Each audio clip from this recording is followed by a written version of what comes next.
Dear students, আজি তোমালোকৰ বাবে লৈ আহিছো ফাৰ্ষ্ট ইউনিট টেষ্ট এক্সামিনেশনৰ ইংলিশ কোৱেশ্চন পেপাৰ। সো আমি এই কোৱেশ্চন পেপাৰটো আলোচনা কৰিম আৰু তোমালোকে ধুনীয়াকৈ এইটো অধ্যয়ন কৰিবা যাতে তোমালোকৰ পৰৱৰ্তী এক্সামৰ বাবে এইটো সহায়ক হৈ উঠে। তো প্ৰথম প্ৰশ্নটো হৈছে choose the correct option. Read the following statements and choose the correct option. Statement দুটা দিয়া আছে আৰু ইয়াৰ পৰা আমি স্টেটমেন্ট ওয়াইজে আমি প্ৰশ্নৰ উত্তৰবিলাক কৰিব লাগিব। ইয়াত প্ৰথম ফাৰ্ষ্ট স্টেটমেন্টটো কি আছে? The postmaster sent Lenso a little less than half. যে লেন্সোয়ে বিচৰা মতে যিখিনি টকা বিচাৰিছিল তাতকৈ অলপ আধাতকৈ অলপ কম টকাতেও পোষ্টমাষ্টাৰজনে পঠিয়াইছিল। এই কথাটো শুদ্ধ হ'ব নোৱাৰে। কাৰণটো কি? কাৰণটো তেওঁ বিচাৰিছিল 100 পেসোস। 100 পেসোসৰ পৰা তেখেতে পোষ্টমাষ্টাৰজনে কিমান পঠাইছিল? 70 পঠাইছিল, অৰ্থাৎ আধাতকৈ অলপ বেছি। কিন্তু ইয়াত স্টেটমেন্ট দিয়া আছে আধাতকৈ কম, গতিকে এইটো শুদ্ধ হ'ব নোৱাৰে। Second option, the postmaster sent Lencho a little মোৰ দেন হাফ। আধাতকৈ অলপ বেছি পঠাইছিল বুলি উল্লেখ আছে। আমাৰ উল্লেখ লিটিল হ'ব, এইটো LITTLE লিটিল। আধাতকৈ কম, আধাতকৈ বেছি টকা তেখেতে পঠাইছিল, অৰ্থাৎ 70 পঠাইছিল, 70 পেসো পঠাইছিল। গতিকে 50%তকৈ বেছি পঠাইছিল। গতিকে স্টেটমেন্ট 1 ইজ ৰং, 2 is right. So statement 1 is false and 2 is true. So আমাৰ অপশনটো B2 হৈ যাব। Statement 1 is false and statement 2 is true. The second question is, read the following statements and choose the correct option. Statement 1, the postmaster wrote God in his letter to Lenso. The postmaster wrote God in his letter to Lenso. এই কথাটো শুদ্ধ হয়, কাৰণ পোষ্টমাষ্টাৰজনে যেতিয়া টকাখিনি পঠাইছিল তাত god বুলি এটা সিগনেচাৰ কৰিছিল, এটা কথাত গড উল্লেখ কৰিছিল, অৰ্থাৎ যাতে লেন্সোয়ে ভাবে যে এই চিঠিখন ঈশ্বৰৰ পৰা আহিছে। সেইকাৰণে পোষ্টমাষ্টাৰজনে কি তাত গড বুলি সিগনেচাৰ এটা কৰিছিল। গতিকে statement is true. The second statement, statement 2, Lenso wrote to God on the envelope. And Lenso কি কৰিছিল, যেতিয়া চিঠিটো লিখিছিল, লিখি তেওঁ টু গড বুলি তাত লিখিছিল, যে ঈশ্বৰলৈ, চিঠিখন ঈশ্বৰলৈ পঠাইছিল যিহেতু, গতিকে লেন্সোয়ে টু গড লিখিছিল।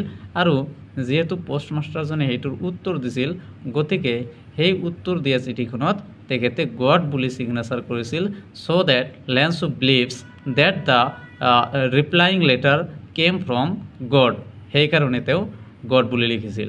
so both the statements are true. Statement 1 and statement 2 are true. so আমাৰ কি হ'ব? C অপশনটো ৰাইট হৈ যাব। এতিয়া আহিছো কোৱেশ্চন নম্বৰ 3 লৈ। Question number 3 also based on statement 1 and statement 2. So statement 1 means goodness is a flame that can be hidden but never extinguished. হয়, এই কথাটো উল্লেখ আছে স্পষ্টভাৱে নেলসন মেণ্ডেলা লং ৱাক টু ফ্ৰীডমৰ পৰা তুলি দিয়া হৈছে। Statement 2 means goodness is a flame that can be hidden and is easily extinguished. এইটো শুদ্ধ নহয়, কাৰণ মানুহৰ যেটো ভাল গুণ তাক লুকাই ৰাখিব পাৰি, কিন্তু এইটো কেতিয়াও একেবাৰে নুমাই দিব, একেবাৰে জ্বলাই দিব নোৱাৰি। গতিকে স্টেটমেন্ট 1টো যদি কাৰেক্ট হয়, বি অবভিয়াসলি ফলছ হ'ব, কাৰণ বাকিখিনি একে আছে। That can be hidden but and easily extinguish এইটো শুদ্ধ নহয়, এইখিনি কথা শুদ্ধ নহয়। But this statement but never extinguish এইটো শুদ্ধ হয়। So statement 1 is true, statement 2 is false. এই অপশন শুদ্ধ হৈ যাব। Question number 4, what had been the scent of white supremacy for decades? White supremacy দশক ধৰি white supremacy অৰ্থাৎ ব্ৰিটিছসকলৰ কাৰণে কি হৈছিল, ব্ৰিটিছসকলৰ আধিপত্যৰ কাৰণে কি হৈছিল? এপাৰ্থেইডৰ সৃষ্টি হৈছিল। It created apartheid. Apartheid means discrimination on the basis of skin color. গতিকে আমাৰ এই নাম্বাৰটো শুদ্ধ হৈ যাব। ইউনিয়ন বিল্ডিংটো তেওঁলোকে বনাইছিল, কিন্তু হোৱাইট সুপ্ৰিমেচিৰ কাৰণে এইটোৰ সৃষ্টি হোৱা নাছিল। How much money did লেন্সো need লেন্সৰ কিমান টকাৰ প্ৰয়োজন হৈছিল তেখেতে লেন্সে যেতিয়া চিঠি লিখিছিল তেওঁ 100 পেছো ঈশ্বৰৰ পৰা বিচাৰিছিল চ' 100 pesos is the correct option. In question number 6, how many houses were there in the entire valley? সম্পূৰ্ণ উপত্যকাটোৰ ভিতৰত কিমানখন ঘৰ আছিল এটো এই লেটাৰটো গৰ্ডৰ পৰা দিয়া হৈছে তাত উল্লেখ আছে কিতাপখনত উল্লেখ আছে যে তাত কেৱল মাত্ৰ এটা ঘৰ আছিল আৰু সেই ঘৰটো কাৰ আছিল লেন্সৰ আছিল only one house in the entire valley that means he had only one house and that house was of Lenso. Question number 7, what according to Mandela is the greatest wealth of a country? যে Nelson ম্যান্ডেলার মতে দেশ এখনৰ আটাইতকৈ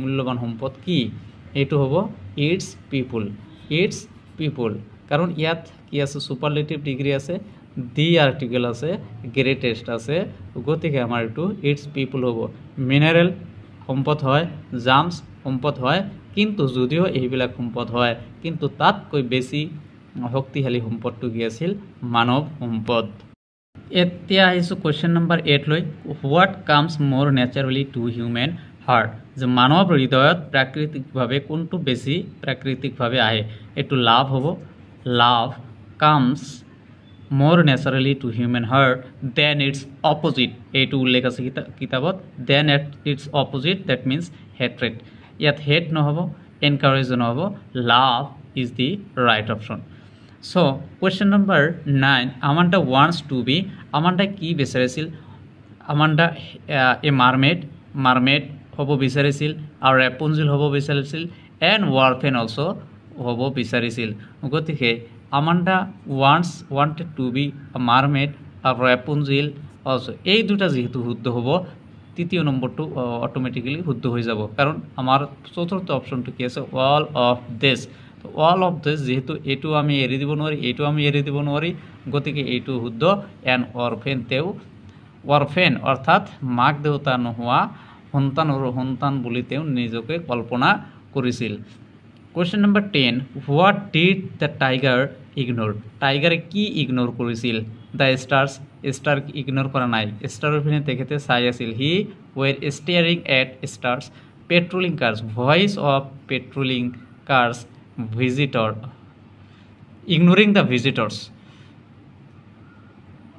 villagers এটো শুদ্ধ নহব ignoring the visitors আমাৰ টেক্সটত কি আছে এটো হ'ব নোৱাৰে patrolling কাৰটো নহয় এটো হ'ব ইটস ভিজিটৰ্স কাৰণ এটো উল্লেখ আছে স্পষ্টভাৱে উল্লেখ আছে ignoring it's he stock in his vivid streets তার পিছত দুইটা লাইন পিছতে আছে ignoring the visitors Question number 11 I have dashed my meal just now I have taken I have took have been had I have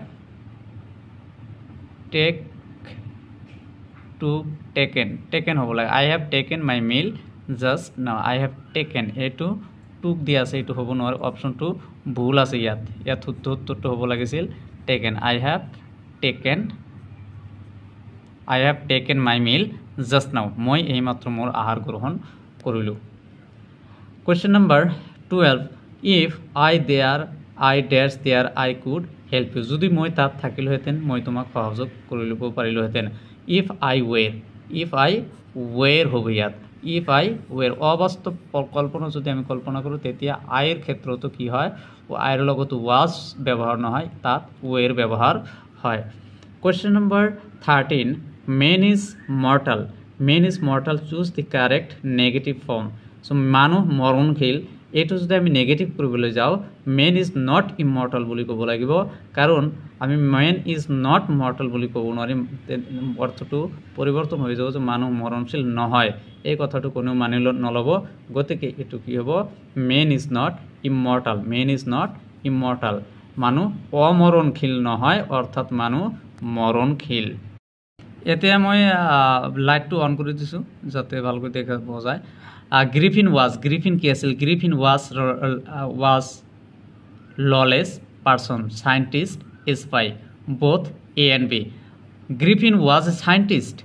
Griffin was a scientist who was a lawless person. Who was a lawless person. গতিকে both option A and B. Both A and B are correct. যেহেতু আমার তেও কি আছিল Griffin was a scientist, এটা scientist আছিল, but being a scientist he also was a lawless person. Question number 15. Dash tried to make friendship with Griffin. Griffinৰ লগত কোনে friendship কৰিব বিচাৰিছিল?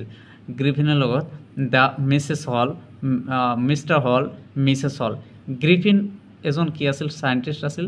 আৰু তেও যেতিয়া ৰেষ্টুৰেণ্টত গৈছিল, INN, ইন, যাৰ অৰ্থ হৈছে ৰেষ্টুৰেণ্ট, টেক্সটত ইন বুলি উল্লেখ আছে।